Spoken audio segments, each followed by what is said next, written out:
Spanish and your.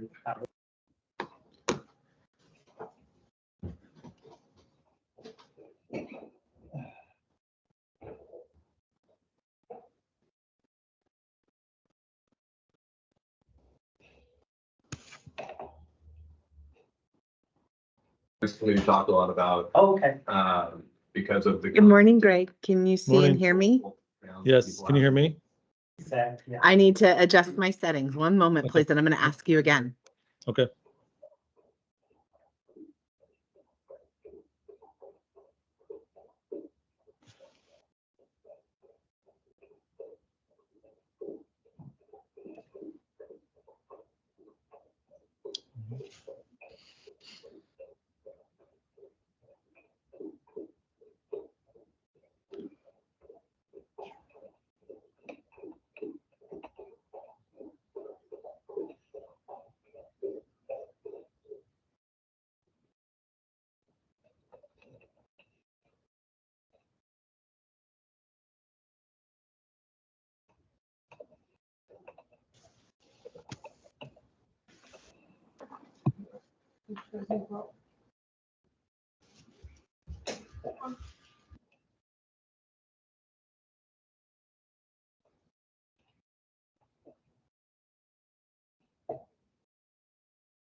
Him numerous times. Distant stop or something. Okay, Greg and Like, Sarah, can you hear introductions. me now? Then when shot, then when, I mean, it just went on. And then the videos. Yeah. They had two great videos. Oh, He was pretty excited. His teammates were excited. and you see how green I am? Like that's, I'm. And then we won, which is even better. I didn't see, I didn't even get to check. We won 119, 116. It was a beautiful game. Oh, did Ant hit like a big three Greg, or can you something? hear me now? He had a good shot in the fourth. I can hear you, Sarah. Morning. And he wasn't a superstar, but. Can you hear me? I am doing well. Can you hear me, Sarah? I was doing better until I started just. Okay, I want to make sure. Thank you. I do not, thankfully, I agree. So we have about 5 more minutes. He's such and a we're talent, going so to that's get it's started. a pretty great job. Yeah.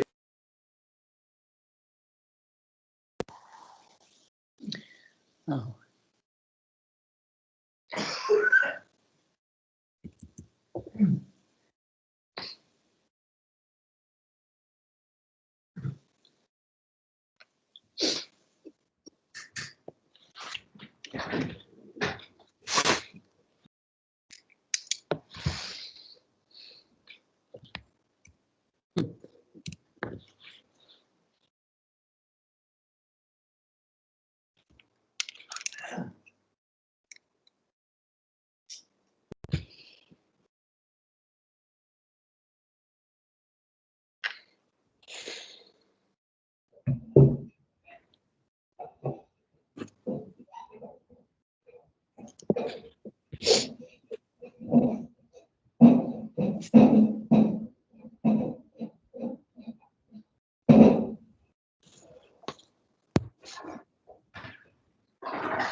What about Michelle?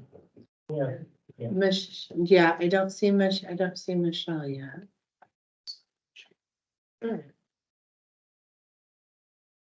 We'll be okay. It is 8:59, so we'll have those people sliding in at the last minute, right? There's one in every crowd enough, and now it's me. Used to have that kind of life, but all of a sudden. Like in church, everybody runs in at the last.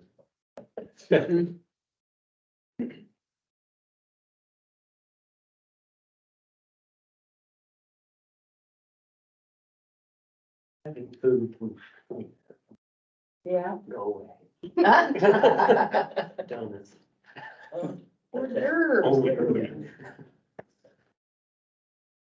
You're not supposed to eat the donuts before.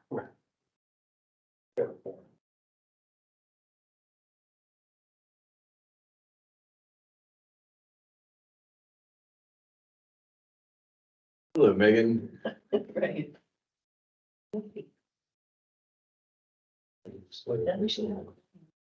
Yeah.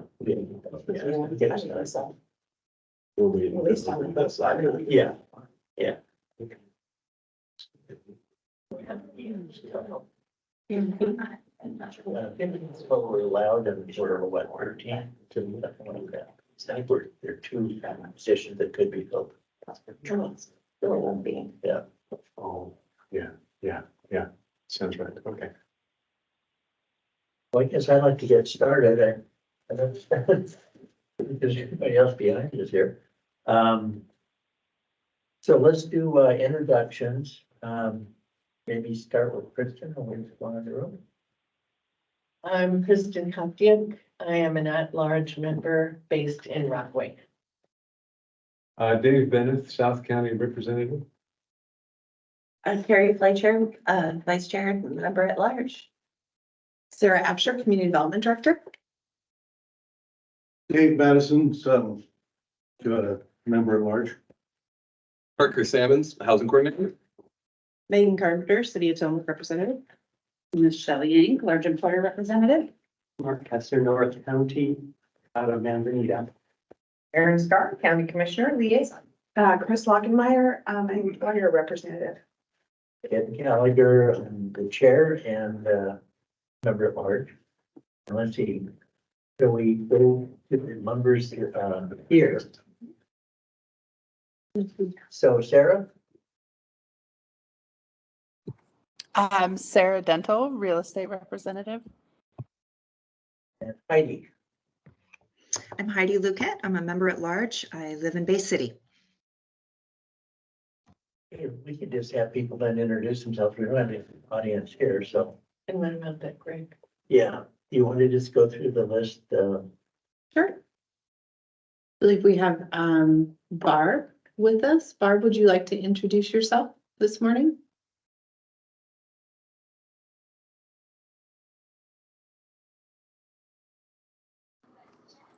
I'm here because my son, Bob Taylor, cannot be here.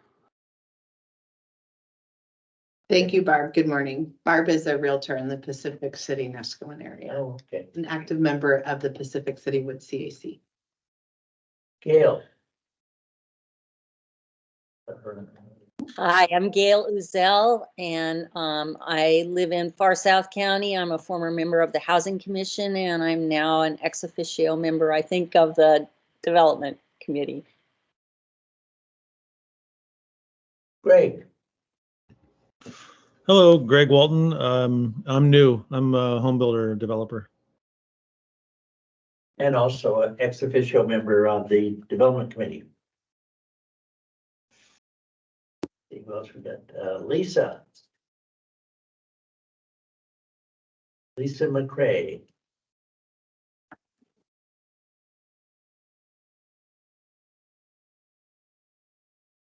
Marzella. Hi, my name's Marlise. I am the project manager for the Houseless Action Network in Tillamook. Let's see, Will Chapel. Capel. With the papers. Yeah. Sorry, yeah, this is Will Chappell from the Tillamook Headlight Herald. Good. Okay. This is our mission minute time. Other than having some interesting and positive applications that we just went through and we're going to talk about later, does anybody else have anything they'd like to share? Exciting things going on in the county?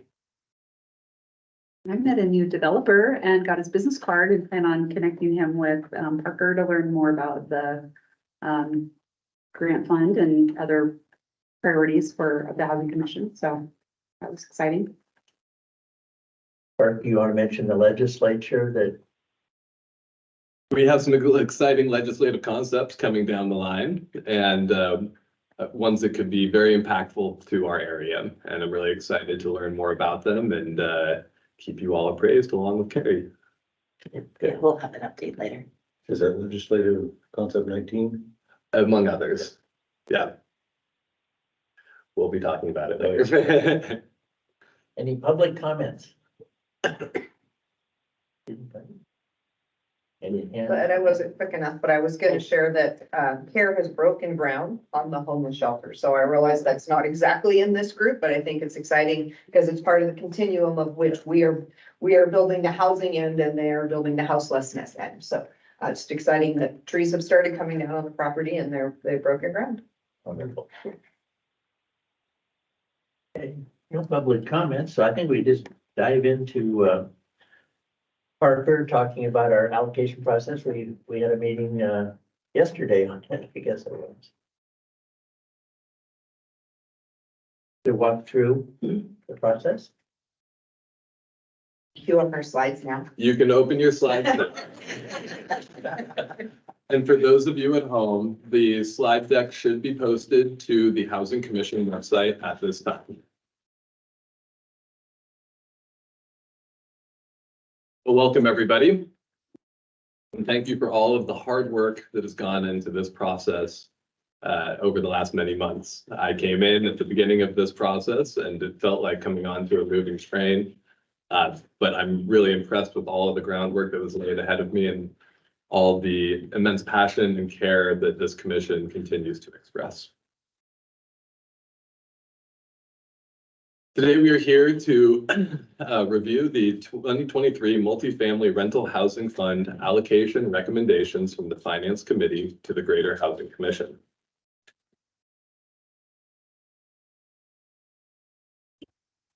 The presentation today will begin by a brief discussion about or a recap of the Multifamily Rental Housing Fund application process, followed by the process of the Finance Committee engaged with in their evaluation.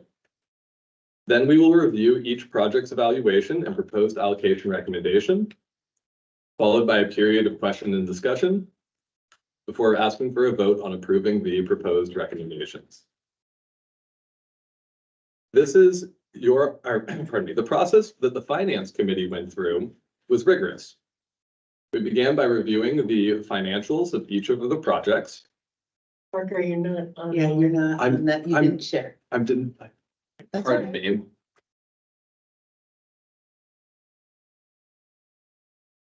Am I sharing now? We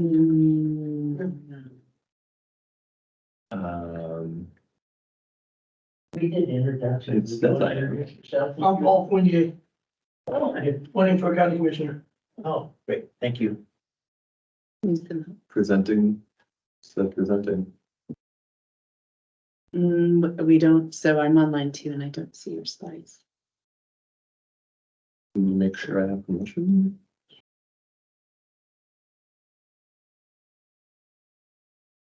Yes, you do. Well, if you send them to me, It's so good when it works. And it's so I feel frustrating. a little bit better that whenever mine goes sideways, it's It not. keeps moving me as soon as I do. okay, why don't you, do you want to email me your, Yep. okay. Oh, there it is. Do you know where the county No, office is? that's, No? that's, So it's that's right me. across I'm, from the courthouse, it's across Highway 6 where it comes into town. So their And the offices team's are here? right there and it's right next to. no, here. I need you to email them to me. Okay, email.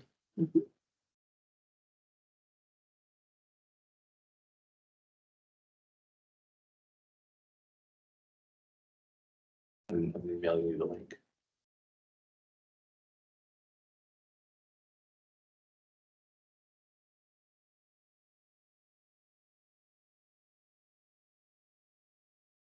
It actually worked earlier. So we don't know what's going I know, on. that's the frustration, isn't it? So you can Yes. do it. And you We test it, were test ready. it, We were and ready. inevitably, when it's time to go live, the computer says, "We're not this time." I now get to see my stuff here. No?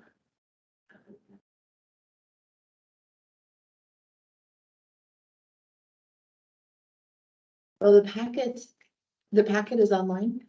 Yes. Let me pull it up that way. If Lynn's got it posted, then I'll just. No. It's not in the format that I have for. Yeah. Okay.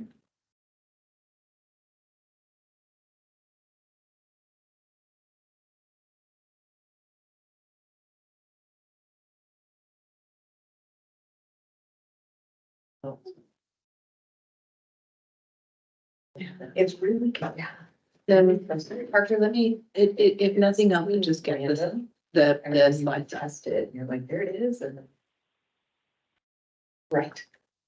Yeah, no, we actually did test this. We'll figure it out. It's just a sec here. For those of you who haven't had an opportunity to look at the Housing Commission page. It's right here under boards and committees.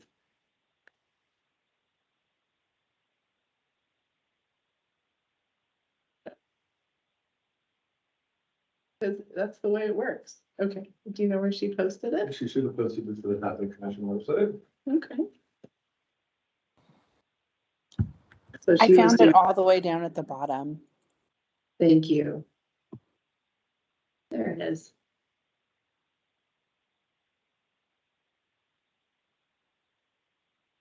All right, so if I go back to team. Share.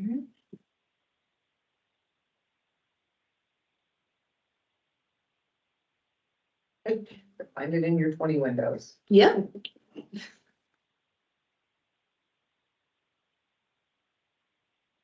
There we go. Got it. Parker, I think we're good. Okay. So I will go ahead and. What's this? Don't touch it, it's working. Exactly.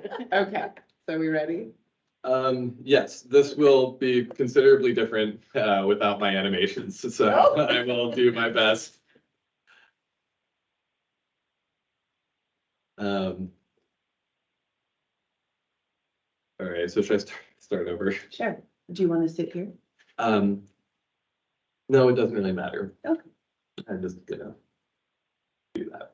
You could probably go to the slide on the process of the finance committee since the other was just an agenda overview. Yeah, Which I yeah. thought that we needed to revisit that, but The process of the finance committee, we reviewed the financials, evaluated for quantitative scoring, established eligibility, examined the assumptions that were made by each project in their pro formas, followed by a robust conversation about the process before finalizing our recommendations for the Housing Commission's consideration.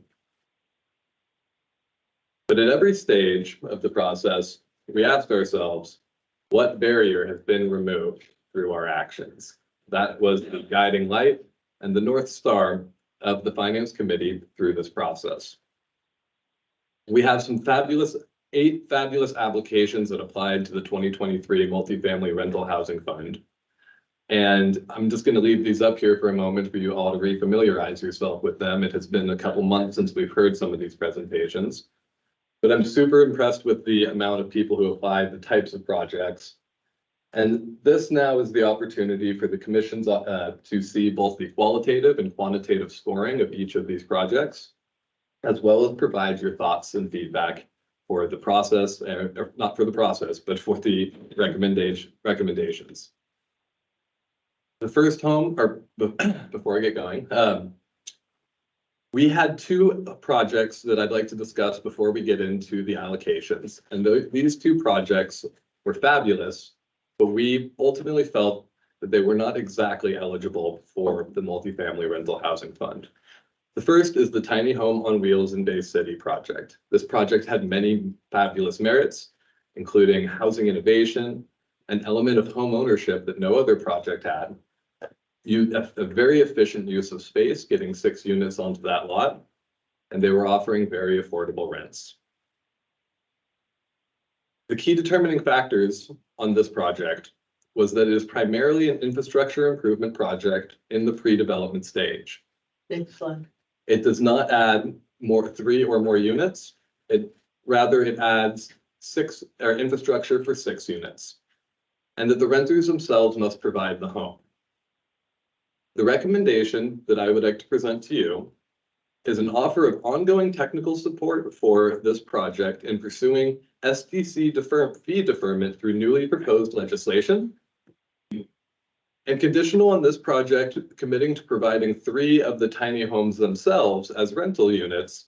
The Housing Commission would encourage this project to reapply for consideration in future multifamily rental housing fund award cycles.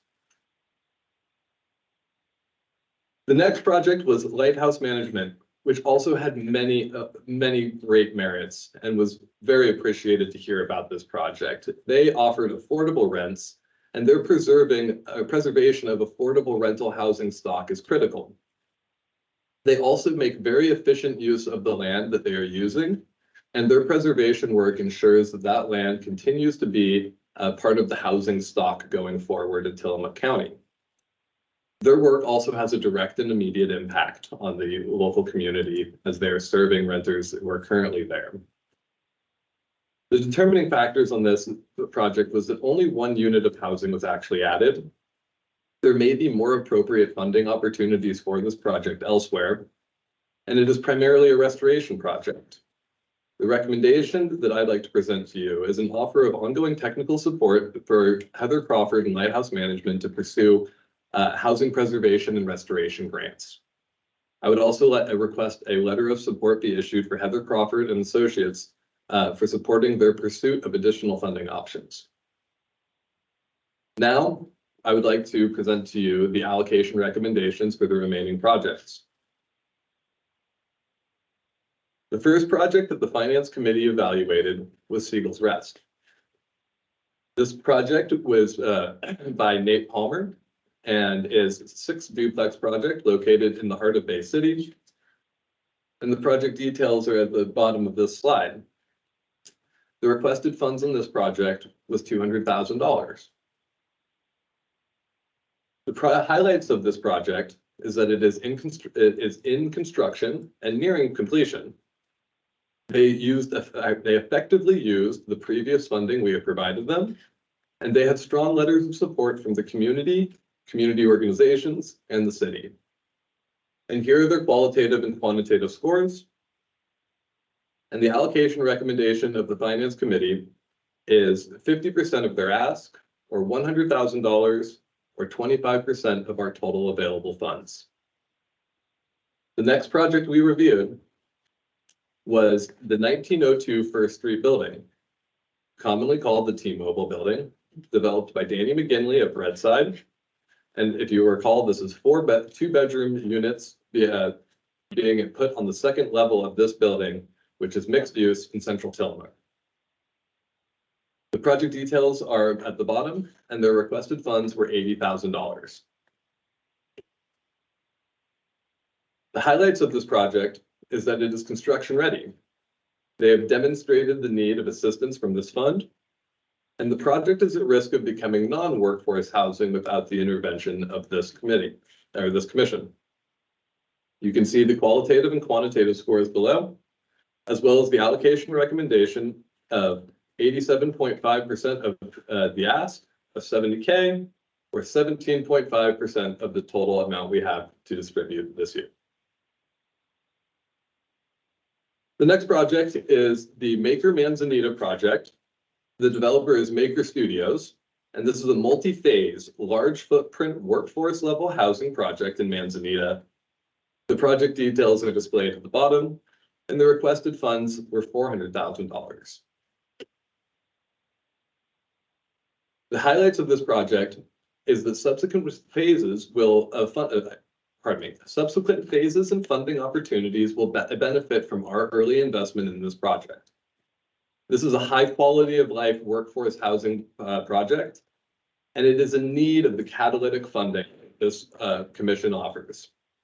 You can see their qualitative and quantitative scores, and the allocation recommendation of the Finance Committee was 12.5% of their ask, $50,000, or 12.5% of our total available funds. The next project is. Oh, no. As I'm doing the presentation, I hope you all imagine that each one of these things is just fading in as. It was really good. It was really good. It was very dramatic. All the way to the allocation, and just, it would fade in and here.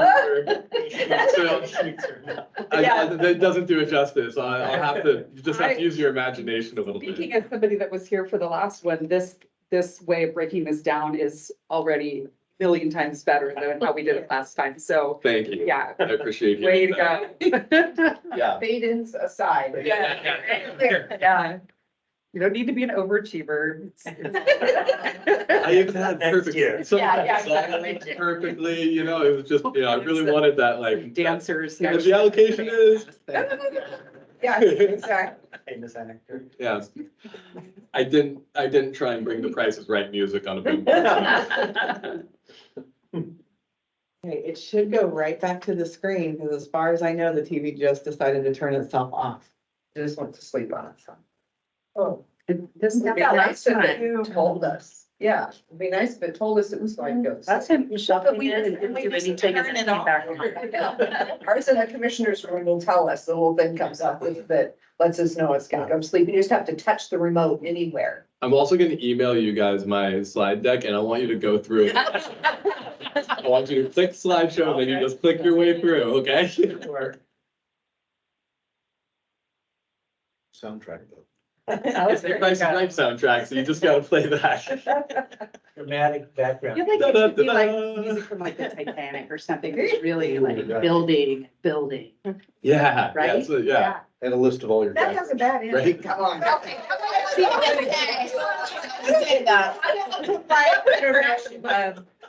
Seabiscuit or something. Yeah. Yes. Yeah. Cherry is fire. Yeah. All right, I'll put up a poll for next year's theme music. We'll have the theme music subcommittee formed next week. Now we just came up with our song as a commission. So, No, it's all still I going. mean, We it's just can't possible. put people online. Oh. Yeah, no, it's all, it hasn't, it's everybody online. We just can't see. Well, everyone here's got the slides, so, Can they see us? Yeah, you just can't see them. I can let you know if somebody raises their hand and has a question. yep. Is that okay? Yeah. Okay, I'm just gonna leave this, actually, yeah, let's just keep going and, yeah, because the slide for your next project is up, so they can see it. Okay, well, if you're following along at home, we are on the Hobsonville Point slide.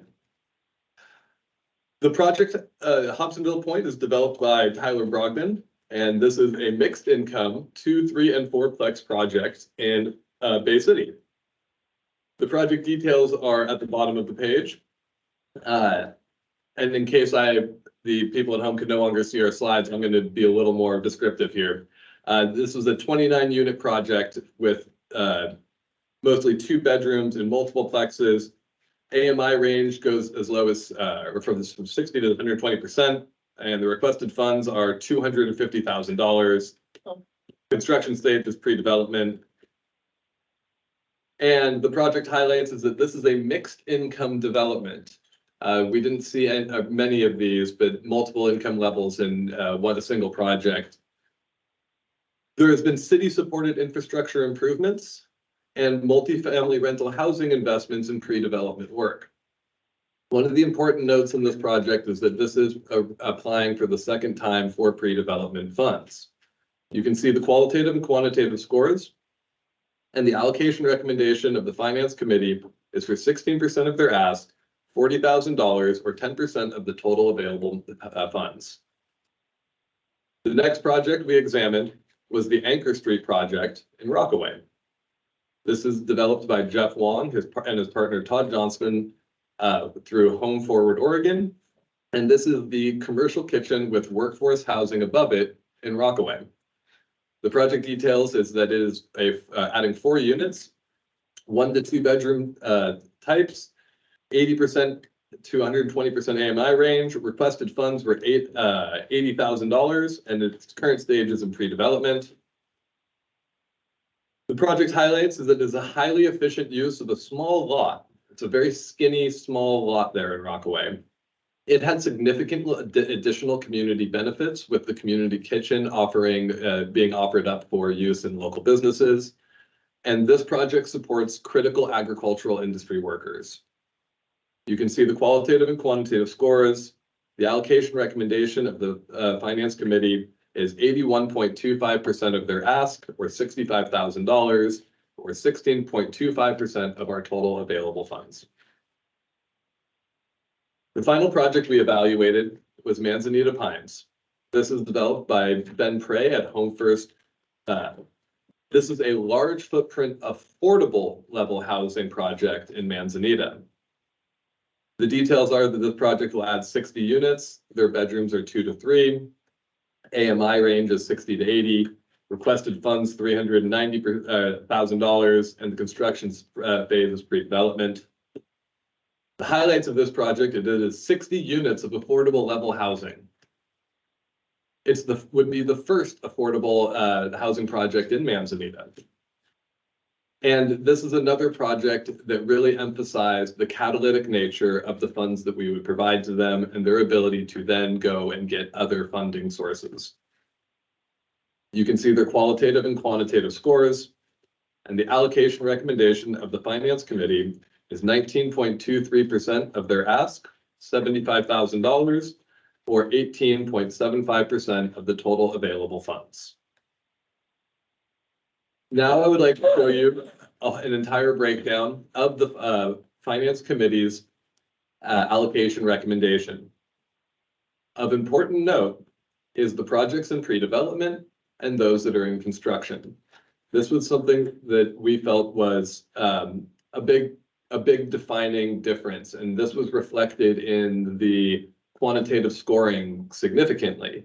And we really wanted to draw special attention to the projects in pre-development versus construction. We also had a robust conversation about projects applying for pre-development money and construction money, and how the best way to approach those situations was.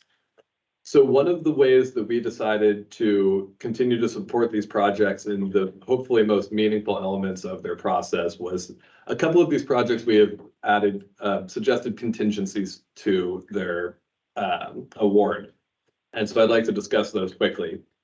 Hobsonville, having already applied for and received pre-development money, we would like their award to be contingent for construction costs only for this round. Anchor Street had a very low estimation of their pre-development costs at $6,500, And so the contingency we are proposing attaching to that project is that $6,500 be for pre-development with the remainder to be awarded at the beginning of construction. This is also a good illustration of the process that the Finance Committee went through as we made our evaluations. The next slide shows our multifamily rental housing fund allocation recommendation distribution visually. And I'd like to leave this slide up for just a moment. And again, let people take a moment to make some considerations, form some questions, and really think about what they would like to comment and contribute to this conversation as we move forward. And the percents there are. These are the percents of the total amount that we have to give away, not their total ask. So we ended up with more like 400,000 than 350. 400,000 is the Okay. number. That's the number that that was our assumed number that we operated on through the Finance Committee. And while we remain hopeful that there may be additional funding sources that could come into this fund, at this time, we are operating under the assumption that 400,000 is our total amount to distribute. Parker, I just would mention that we will have public comment before we take any action on Yes, this to allow people that may have questions that aren't a member of the other commission. great. Parker, can you explain the clawback situation with development and pre-development and construction? Sure. Thank you, Kristen. One of the reasons we felt strongly about pre-development and projects reapplying multiple years for pre-development is the pre-development costs are not something that we can claw back. Pre-development costs are a risk that we acknowledge, and we remove the barrier of taking that risk by encouraging people to be a little speculative with their pre-development work. However, we feel that projects coming back year after year asking for pre-development costs creates an unsavory precedent. And really, these projects, if they have received pre-development, should be moving into construction or have should be asking for construction funds on the second ask. And so we didn't feel it's appropriate to provide unsecured funds that we cannot claw back to one person, multiple rounds. Question about Hobsonville to this point. How realistic is it for them to be able to be at that construction stage this year to use the funds that are being awarded? That would have to be a question that we would have to ask them. Or But is it important that they be spent in the year that they're allocated necessarily? those are questions I don't think so. Okay, I think once they get the award and they can, yeah. because then they could move other money into their pre-development and. Yeah, Okay, yeah, we're trying not to put barriers Yeah. up. And so we tried to consider as, again, our guiding light was what barrier is being removed. I think this time for this round, we also had Dave as part of our team, and you can tell that we went through the performance with a fine tooth comb. And so when we looked at the information provided in an application, we really looked to say, okay, what are the pre-development costs that are identified? So, and we treated each project the same. So this is now the opportunity to open up for questions and comments from the Housing Commission. Public, you will get your chance. Yes. One thing we talked about, and this isn't directly related to these, but for next year, we'll look at this process again and see how we might fine tune it, but probably have the pre-development as a separate group that we look at, and then the development ones. We have a lot of discussion for going forward, and we'll save that for the March meeting. Yep. that sounds good. We also had Ed with us this time, which I think was really valuable. The last time we had reviewed the application, some of us were online, some were virtual, and some were, well, we were all virtual, but, Miss was at a different time with TJ. So I think this time there was way more conversation and we really got into depth. I'd also like to take a moment and just say that from my perspective, I've tried very hard to remain impartial Yep. and act as the arbiter of this important process. I have refrained from injecting my opinion, and the Finance Committee will attest to this, even to a frustrating level sometimes of really focusing on making sure that this is a transparent and integral process. So Parker, one of the things we had talked about was all of the commission members scored each application for the qualitative component. And the accumulation of those scores is reflected in each of the slides for the projects. But if you wanted to go back and see, because that's the first time you've really seen those, do you want me to go back to any specific project or? I thought that as we talk about projects, we would flip to the project information and award slides as we have any discussion of them. I think it's important that we do have a discussion of these projects of the finance committee's process and make sure that any questions are answered and that everybody feels like they understand the process. They're clear and that there is no hard, firm, or even small disagreement. We are looking for a cohesive and concert answer or support here. I'll kick things off by saying I feel really good about this, and especially like seeing that the variety of the projects that have been brought to us, and it's very clear the scrutiny that went into this process from on the part of the finance committee. So thank you guys, because I know this is really hard. And I know that from somebody else looking in, the qualitative and quantitative scores might not make sense.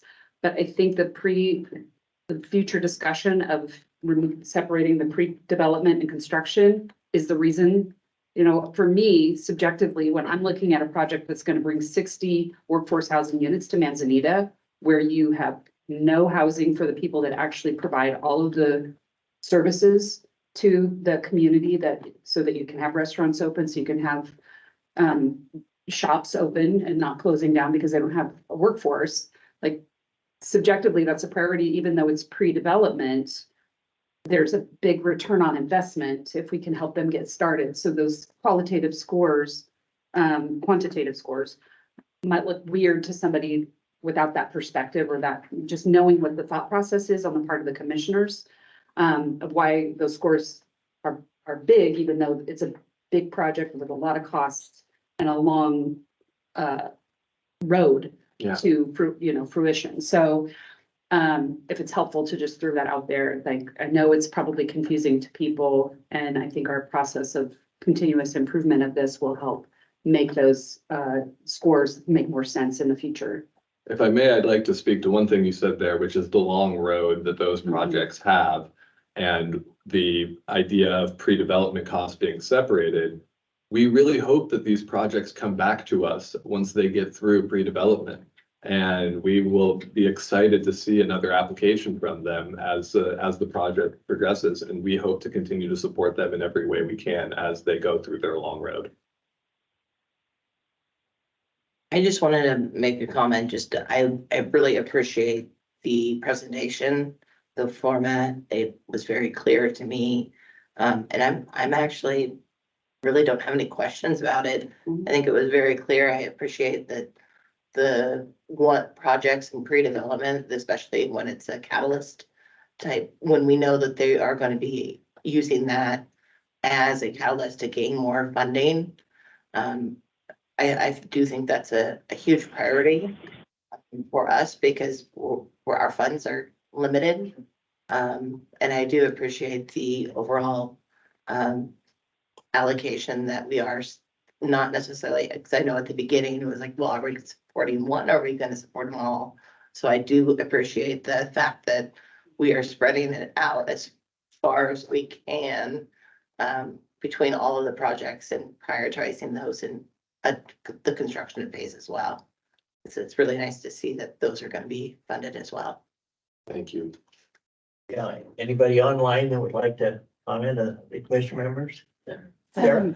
This is Sarah, and I have just a quick question. Parker, do you think that you could explain like how, just like a quick overview of how the qualitative and quantitative scores were, like where those came from? Sure. Thank you. Yeah, let's go to the Manzanita Pine slide. I'm going to use this as an example because they received some of the highest scores. The qualitative scoring was the scoring that was conducted by the Housing Commission at the time of presentation from each of our applicants. We had, I believe, 10 elements on that scorecard that everybody filled in, providing a score of 1 to 5, or not applicable. In the case of the not applicable, we lowered the total available score on each card by 5, which is the maximum amount that any section could receive. And then the remaining scoring was calculated as a percent of total. Then I took everybody, all of the scorecards that were received, and I averaged those scores into a total percent of total. So the qualitative scores you see are reflecting the average of the Housing Commission through their scoring for the qualitative elements. This allows us to have a quick one number view of the overall sentiment and opinion of the qualitative quality of each project. Do you want to highlight what some of those examples are for? For the elements? Yes. The elements included, and please help me if you all can, I can't remember all of them, but parks nearby, infrastructure improvements, need in the area. Energy efficiency. Energy efficiency. ADA. Yeah. ADA, all of the more socially based elements of housing were considered. Thank you, Sarah. And then the quantitative. You're welcome.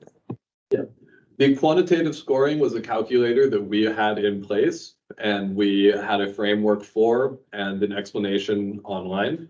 So when projects applied for this fund, they were able to see how the quantitative scoring would take place.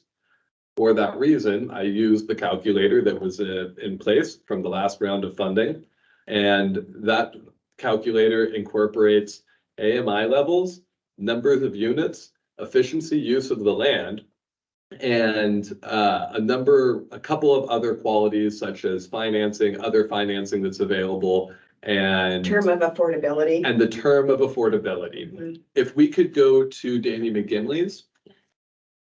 There were times when we identified places where our quantitative scoring did not accurately reflect the quality of the project, and for various reasons. In the case of Danny McGinley's project, he had indicated that there were 6 possible units that could be in place at the T-Mobile building, with 2 possible units being in the basement. Those units are not part of his initial phase of construction for the 4 units that go above. Because this is a small project, and because he is only getting to 4 out of the 6 possible units for that property, it looks as though he is being inefficient with the use of his space. The reality is that this is a building that has already been constructed, and that because there is potential for those 2 basement units, it really hurt Mr. McGinley's score because of the small scale, because he was only adding 4. If it was 28 units with 30 possible, and the developer had decided to take the space for those 2 units and maybe have something of public value, open space or something, that would have had a very minor impact on the quantitative score. But because the nature of his project, the quantitative score was severely hampered. So that is something that we will be reviewing for future projects, but it's an example of a time when the quantitative scoring may not completely line up or match with the ultimate allocation recommendation from the Finance Committee. I think I'll go ahead. I just also wanted to remind us that last year we had extra federal funding from ARPA, 50% of our funding. And for that particular funding, it was important to emphasize the lower registers of affordability for the AMI. We did not change the calculus. We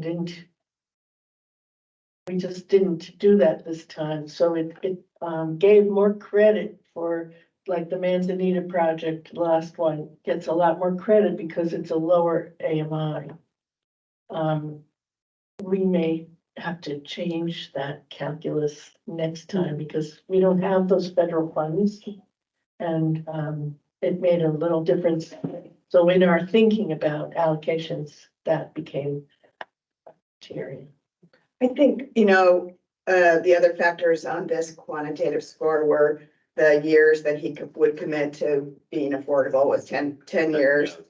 But he is, 81 to 120% AMI. And we really thought this was missing middle workforce housing. And so, and the amount that he's already into the project, and there's so many factors that don't fit into the quantitative score that kind of, affected our decision on this one. Especially by the nature of the situation of his project and it being, Yep. the two things that would be the wisest thing for Danny to do without our support would be to walk away from that project or make them short-term rentals. Yep. And so with this, we are making sure that workforce housing is going in a great spot for workforce housing, and it's also a highly visible one. We get to do a little bit of revitalization on that. I think for me too, hearing Megan say he's been great to work with was important to me as a commission member. So when we hear from other city people that are working in housing, it matters to me. And that is part of the qualitative scoring is the amount of collaboration. Yes. That is one of the not subjective, but qualitative elements. And the developers longevity, success in the industry, that sort of thing is another element that we didn't mention before. Yes. Interesting, we had an array of local developers as well as larger companies that develop all over the Northwest or at least Oregon. So. Absolutely. One thing I would like to point out about the value of our process is that so many fantastic networking opportunities, connections, professional business opportunities have happened through this process.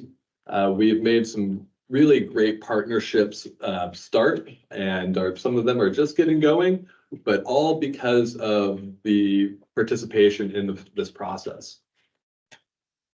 Ed, you do have Heidi Lecotte as a commission member has a question, and then Gail Lizelle also does it. Heidi?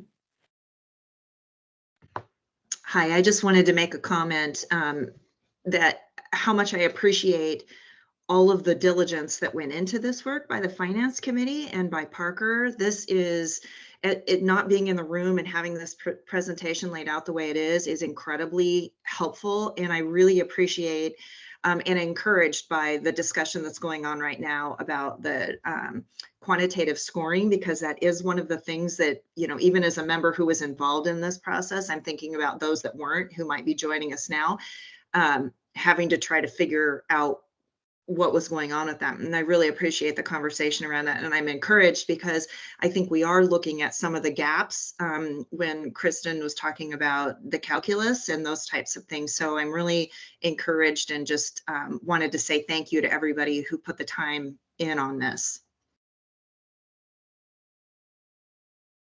Okay, Gail? Yeah, hi. I'll jump in with Heidi and say this is a really great presentation and really sheds a huge amount of light on how this process works. I really like what you said at the beginning about having an overarching question of what barriers being removed. And you talked in a way that I could understand that on the First Street project. Could you apply that a little bit? Could you elaborate a little bit on that with regard to any of the others? Absolutely. Thank you for the question, Gail. I'm just going to move my slides around so I can talk a little bit more about that. To talk about that, I'd like to start by talking about our pre-development requests. What slide would you like me to go to? I'd like to start with Maker Manzanita on this one. Okay. And so we're pretty much there. Yeah. Maker Manzanita, Maker Studios is a company that has recently formed to do workforce level housing in non-metro Portland. This would be their first project outside of non-metro Portland doing workforce housing. Typically, this development company operates at market rate and they operate in large footprint urban buildings. To get going into a new company, they've spun off from their respective companies and formed a new one, Maker Studios, that is their workforce housing element wing. They need a little kick to get going on their company so that the banks see them, the private equity that they're going after, the public entities.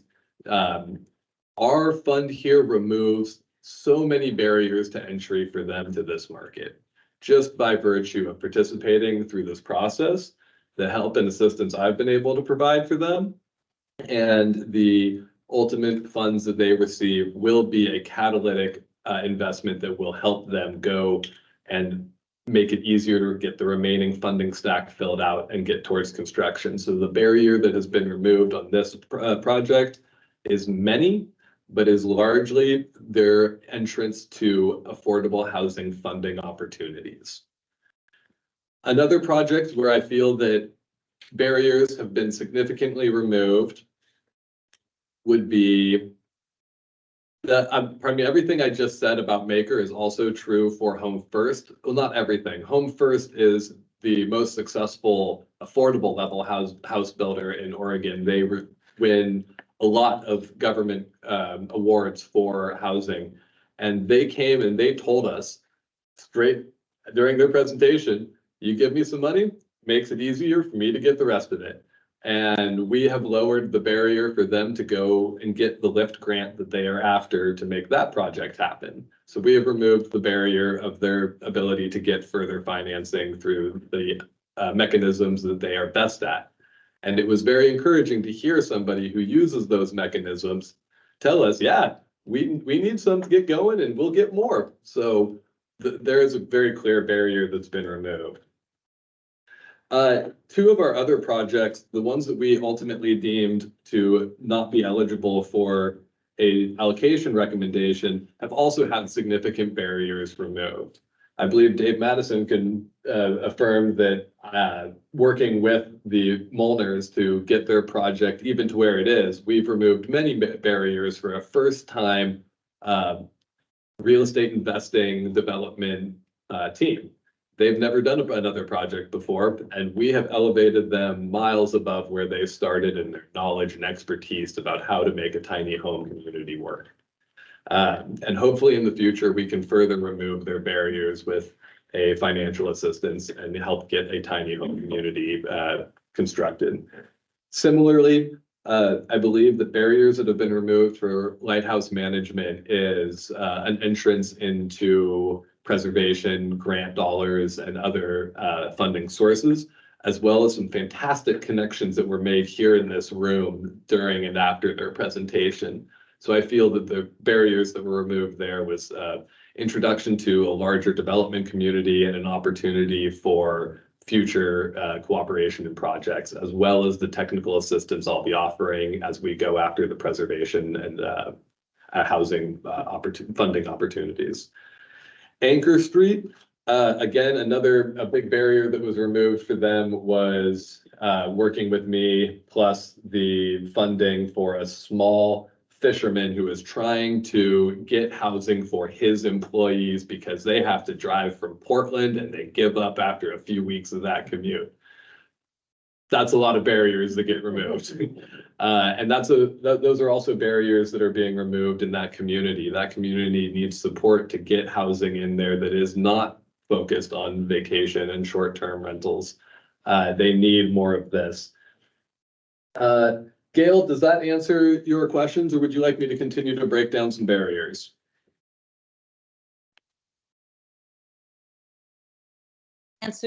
Yes, that answers my questions beautifully. Thank you so much for the elaboration, and thank you all for all the hard work on this. This looks wonderful.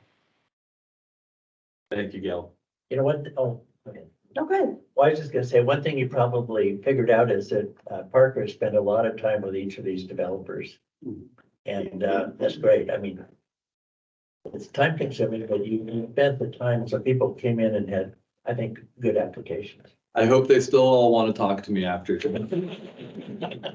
I think that's one barrier is just, especially for new developers, the whole world of dealing with development code, permitting, the SDCs, that is a huge deterrent for somebody that's new. These more seasoned developers that are used to this is the language that they speak.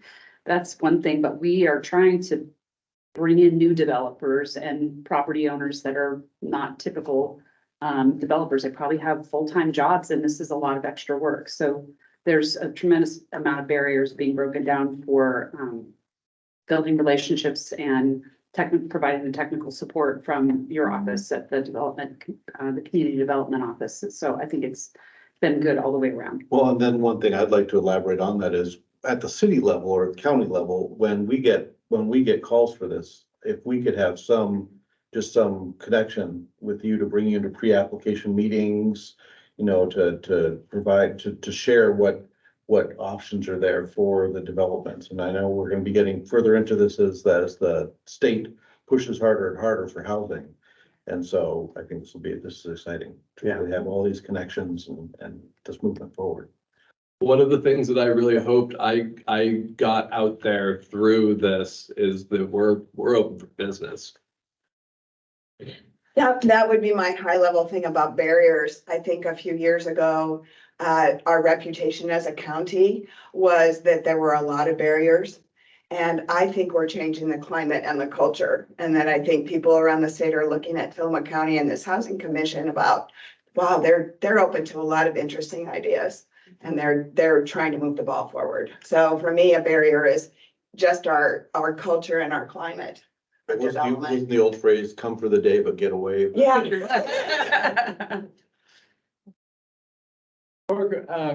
What has occurred to me is that, you know, this whole housing production effort takes so many different forms and such a wide range of forms, from a mobile home in Blaine to a 60-unit brand new beautiful development up in Manzanita.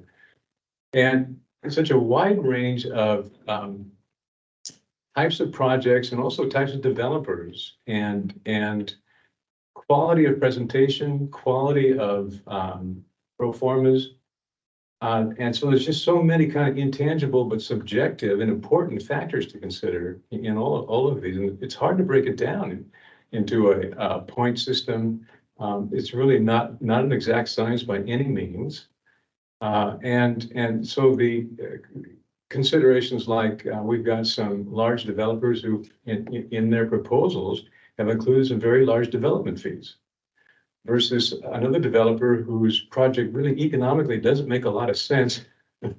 We're so grateful that he's willing to do it anyway. Right. You know, so where do we fit ourselves into those kind of considerations?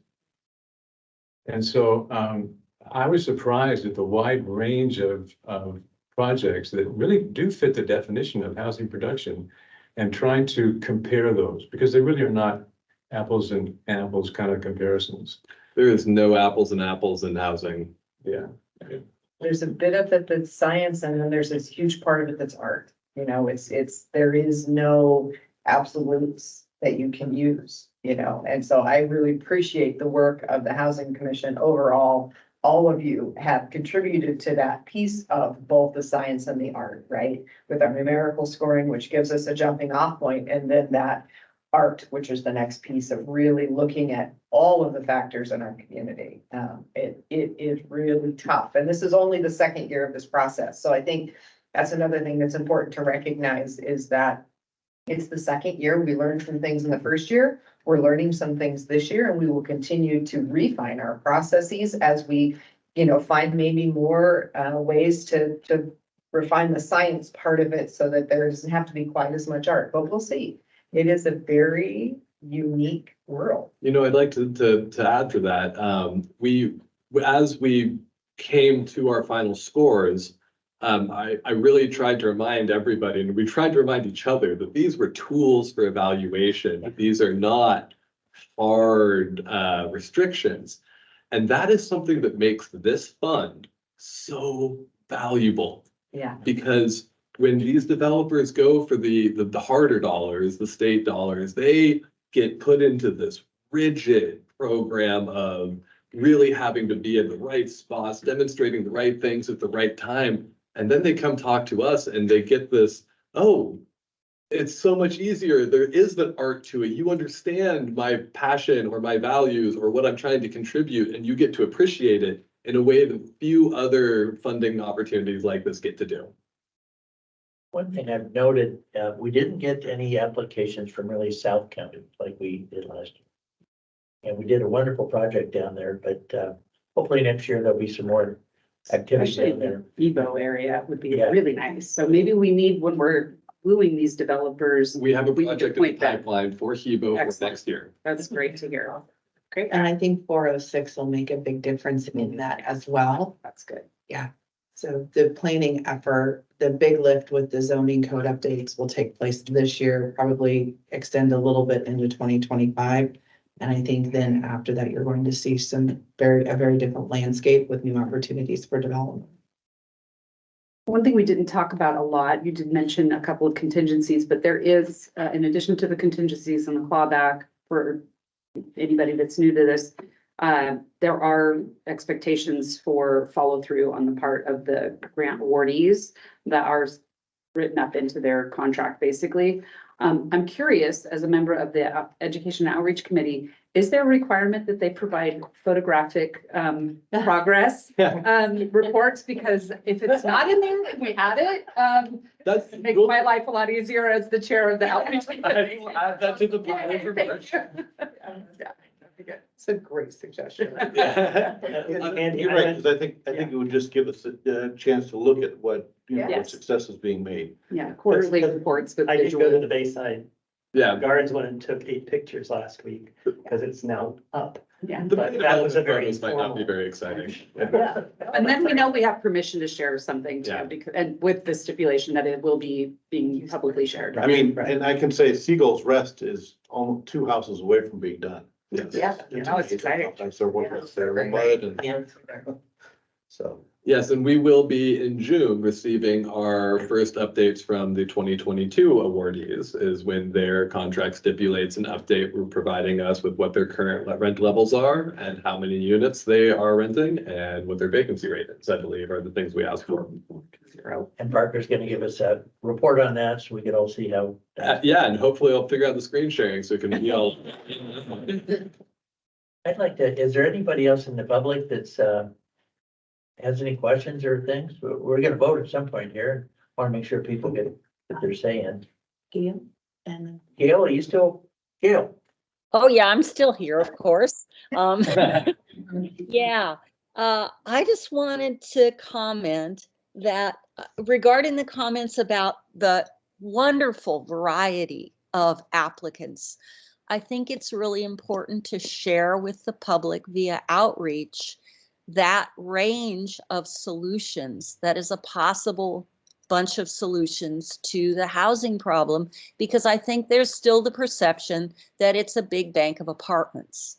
And I know we've done a lot of outreach, but I think it's really important to share that incredible range of stuff and how we can craft things that fit our county to solve the problem.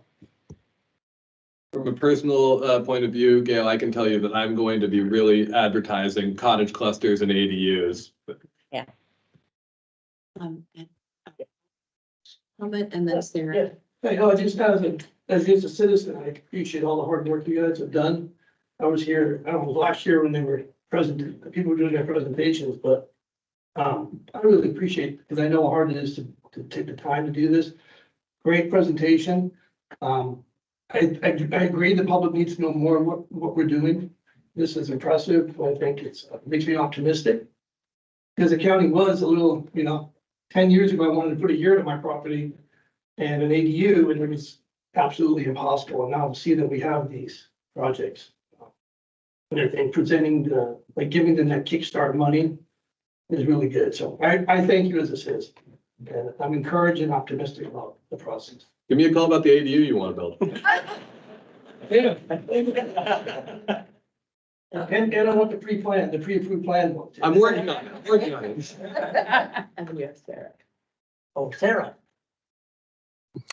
So this is just comment kind of going off of what was just said. This has been one of the most uplifting and hopeful things for me in terms of professionally and personally seeing how many wonderful creative opportunities there are within our community to attack what has been a long-standing problem and a long-standing need for housing. And I think that, like, looking forward, as developers come into our community, being able to know that there are these different things that have worked and that work within our community and that are options to bring more housing opportunities here.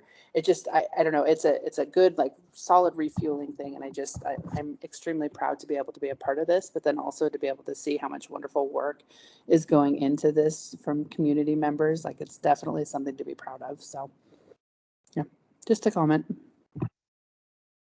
And if I may, I just want to take a moment again, this process would not be possible without the fees from the short-term rental operator license fee. And I think that industry does get a bit of a bad rap, perhaps sometimes, unfairly, and it is their partnership that has created this funding opportunity. So just want to also take a moment to thank our operators. And those are the ones in the unincorporated areas. It's correct? all unincorporated. It's not the cities. It is So that's another opportunity in the future for more resources. You guys get a share of the taxes for those. No, that's the TLT, which is Oh, not the okay, right, operator. right. This is all funded solely from the short-term rental operator license fees for the short-term rentals that are only in unincorporated Tillamook County. I'd like to make a proposal that we find a one sheet of the presentation today to distribute to every single person who pays a short-term rental operator license, along with a letter explaining how their fees help to support these projects. So moved. I'll second. All in favor?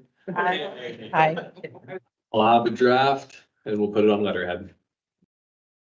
Okay, any other comments? And we could get to, I guess, having a vote, official vote. If we could bring up Yes, the official proposal. I'm gonna, so you can still see, so I gotta figure out how to make it to where, okay. So you can see, I would ask perhaps housing commission members to please use your hand feature or raise your hand with your camera on, and then I can bring that screen up to full extent too. And can you put it back one screen? Or one slide? Oh, yes, not that one, yes, Yes. okay. With the contingencies. Yep. So this is our official proposal from the Finance Committee for the 2023 multifamily rental housing fund allocation recommendations for the Board of County Commissioners. Do I need to read this in long form? So for example, I could say, I move that we adopt this recommendation as presented to be presented to to be presented for approval by the Board of County Commissioners. Okay, second. Second. Okay, all those in favor, raise your hand. Aye. There we go. Okay, so if you've got There's Heidi and Sarah, so unanimous. unanimous. Okay, well, that was good exercise. We had- Nicely done. This was you guys, and this was all the heavy lifting that came before me. I got to come in and just help refine and take this across the finish line this year, but you guys got this race started and you did the marathon. I just did the sprint. We were critiquing it at 4 o'clock yesterday. It's the wrangler of the cats, Parker. We're Yes. a little bit of an independently minded group that really has a lot of passion for the topic. So thank you for having everyone feel, I think, heard and participated and having their participation recognized. Could we call for public comment? Yeah, if we did. We did, a second, We did. okay, great. Good, thank you for reminding me, but I think we did. I think we did, yeah. Yes. I just want to make 2 quick points. One, we have a great process, and I hope that we establish some confidence in the community about the benefits of this process to encourage applicants, use our deadlines, and make a proposal. We also have very little money in our fund. And we go through the same process regardless of how much money it is. But I hope that it gives a confidence to other deeper pockets in the community that might come forward with funding, additional funding to help us expand the reach of our existing established confident program so that we can benefit more projects or give more benefit to each of the projects that have already come to us. And I hope that, and I also have to tell myself that even though we have less money to work with than it takes to build like one house, we are a catalyst fund. We are generating the impetus for other funders to come in and for the developers to be eligible for other kinds of funding and making connections in the community for them to further their projects along. I think that's a really important aspect of what the outcome of this process has been for me. Great. Can I elaborate on that just by mentioning, or just by requesting Parker that just pay attention to any state funds that are available for infrastructure improvements, for housing and things like that, all those that are coming out with, what is it? LC 19 and a few others. Megan, what did I say I was gonna be on it? Like white on red? We talked about it legislative, it's on our radar. We'll be very closely following the infrastructure and the SDC deferment are the two that I'm really highlighting right now. Yeah. And for whatever it's worth, I'm working really hard on another potential funding source that could be folded into this process that could be fairly significant. So hope to have a mission moment in the future within the next 9 to 12 months. We'll all be looking at you waiting. I know, well, I'll tell you who else to look at if I need a little help. Well, before we adjourn. Oh, well, we gotta go through our committee. Okay, yeah, that's right. Before we leave this topic, pardon me. I just want you all to remember that we will be doing some work on how to improve things, how to be even better. We've been doing a great job. We're moving along, but do come prepared next time with your thoughts. Michelle, you want to give a report on that? I can do that. So we had a really great meeting.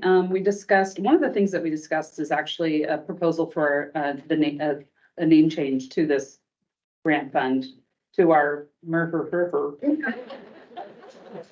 And it's obvious need for a name change.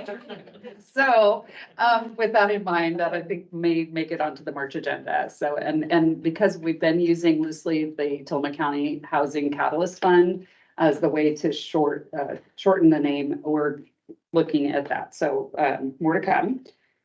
We had a really robust discussion around how we're going to approach our social media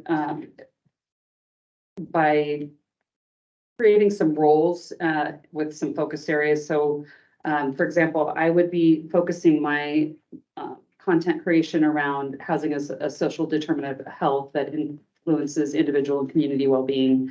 Sarah would take a focus on the market, the real estate and development side of things.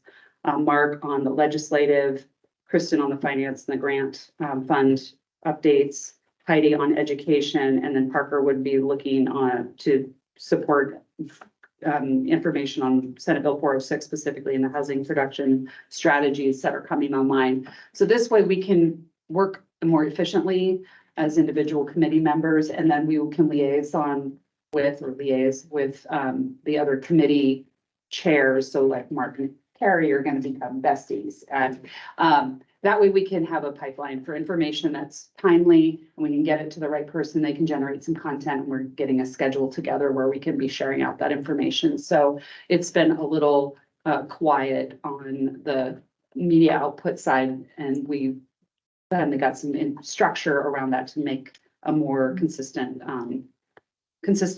effort to reach out and provide salient, useful, meaningful information to the public. The only other thing I think I had on my radar was just a reminder of the social media guidelines. We've had we had some conversations when TJ was here and there are guidelines that were published that I think were distributed. We may want to resend those out to all of because we have a lot of new members. It's so if people are on social media, it's very tempting as a commissioner who has knowledge of things to weigh in on discussions in social media, and it needs to be handled with a very appropriate and fine line. And we open ourselves up personally to some actual litigation if we are presenting ourselves as members of a county government body saying something authoritatively in the public sphere. So just a reminder to point people to the source of truth. We've got the website and it's where we're going to post information. So rather than us trying to explain things, tell people where to go. Talk to Sarah, talk to Parker, go to the website, so that we don't put ourselves in that position. Anything else? Yeah, long term, I would like to establish a LinkedIn. Here we go. Yes. Yep, I know, LinkedIn's exciting, I get it. Yeah, no, I think I don't want to get over my skis here and say I'm gonna have it ready and we'll be posting soon, but I think it's important for there to be a space that's designed more for this communication, to communicate digitally with organizations, developers, other entities like us. I think that LinkedIn is also the correct outlet for some of the more long form information we may be putting out, more detailed things about state opportunities and things like that. We might be hitting our intended audience a little better through LinkedIn. And so I'd like to form a housing commission LinkedIn page. This will be a slow project and I'll come back to you more with details later. I do actually have one other thing to add. So I am pleased to share that DLCD is finalizing the contracts with the consultants for Senate Bill 406. So having some great meetings with our city partners on that.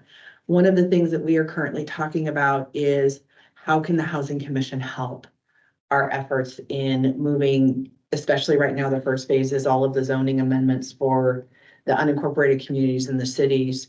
And so the consultants know about the Housing Commission. They will probably be coming at some point. We're talking about a one-pager, maybe the Education and Outreach Committee can help us put together to explain 406, brand it, etc. So working with Parker now to get that to you, but also thinking about from both an outreach standpoint and an active standpoint, the role of the commission and where we're identifying now the areas where we think you can be supportive and helpful to us as we start these public processes. Would it be helpful to put together some sort of talking points, one sheets for all the housing commissioners on for specific? That's what we're going to ask for the help to create. So we are putting together the specific details for everyone now, and then we would love you to brand that and drop it into that one-page template. Kind of like the ADU stuff, kind of pull out some of the bureaucratic pieces of it and make it more publicly digestible, and then we can all use it. So that's coming. Great. Okay, Ms. is not here. Any additional thing on the finance committee? Other than. I think I gave the finance committee. All I consuming didn't hear lots of anything work. else. Yeah. Legislative committee. Yes, the session, the short sessions officially going to be opening soon. We had 2 meetings actually this last month, and we're gonna have 2 meetings this month in February. We've reviewed quite a few legislative concepts that were published. There are several that we are going to be watching for incessantly. One is affordable moderate income grants, which is legislative concept 197. Also legislative concept 19. There's also a $20 million possible allocation for land acquisition developing loan program, as well as a municipal development fund for SDCs, which would actually delay for developers, possibly delay it basically would fund the city, but they wouldn't have to repay the developer would wait until 180 days after occupancy. So basically they would have income producing on the property, and then they would be able to repay that SDC's loan through a program. So it's kind of a deferment program. And it's highly exciting. We are gonna start tomorrow, February 2nd is when the actual bills will be put onto OLIS. So we have this weekend, Trevor Belts, our legislative guru on our team, has volunteered to review all the bills and put together a packet. We are meeting again on February 7th to review all of the bills pertinent to housing. We are going to be possibly asking very quickly if there's anything specific for a letter of support. So we may just reach out to Ed. So I just, or the commission as a whole, just to get a bellwether on whether the members want to sign a letter of support. Just basically, what it is have just the chair sign a letter, because it's too onerous to try to get every housing commissioner's letter together, or encourage all of us to put something together if we find it's something super passionate about. Funding of infrastructure is huge right now for a lot of the cities, and it also seems to be a very large concept at the legislative level as well. So that is something, so I'm glad to see that our legislative priority is also seems to be a legislative priority. And being a short session, it's like 5 or 6 weeks. And our deadline to kind of make proposals or testimony is February 19th, because that is when bills are going to be passed to the second, go through either the Senate or the House or vice versa. So we are going to be under a very, very short deadline. So do expect some sort of peppering of emails possibly from us. And Mark, we might send some information your way, but I don't know if we want to do a lot of public outreach. But I will definitely, just because of just the short nature. Right. And we don't, and generally with legislative processes, there's usually many times a year or when laws are effective. Right. And then also like with a lot of the last bills that we supported individually last session, like the RV bill, I think it was Senate Bill 10,000 or 1013 that passed. It is effective, but it also requires adoption through code and development.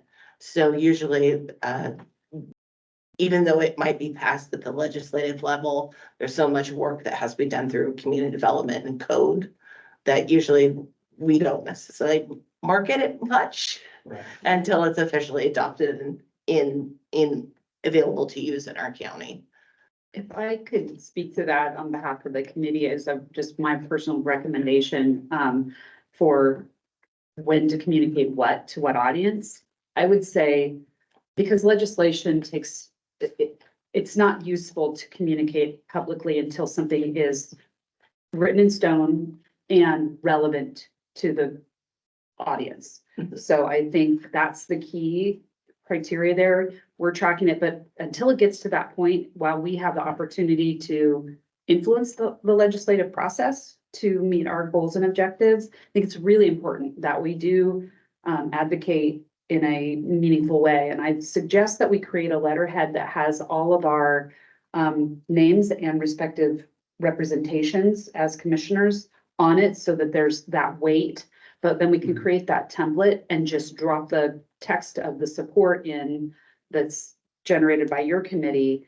And, we can just create that template. I think that will streamline the process, because it's got to be really timely. You guys don't have time. And I think my suggestion is, I don't know what the legality of this is, but for you to come to the commission, I feel like if this falls within the overarching bylaws and guidelines and objectives of our commission, we should not have to vote on every letter that goes out with our names on it, because we'll never get it done in time. Maybe a process of just emailing out to the group. This is the issue. We're gonna submit a letter. If you have any problem within 3 days. Yeah, let I us would say know. that would be the. And then we know Okay. that Yeah, I mean, that was why we wanted to have that discussion today, because of the short time frame. And I think there is definitely gonna be some concepts that we want to have backing. Yeah. And that was something that we discussed thoroughly, is what kind of efforts are we gonna wanna make this term or this session as a commission? And and what kind of, how the commission wants to receive that information, just so that we aren't just standing just as an individual. I mean, we've done that as well, in providing individual testimony, but it is very effective to have the commission, something from the commission. So we'll definitely reach out. Because I know there's definitely, at least with the SDCs and the infrastructure bills, we're definitely going to be wanting to put that, provide that information and get that support from the Housing Commission as a whole. like AOC would be following these same bills and.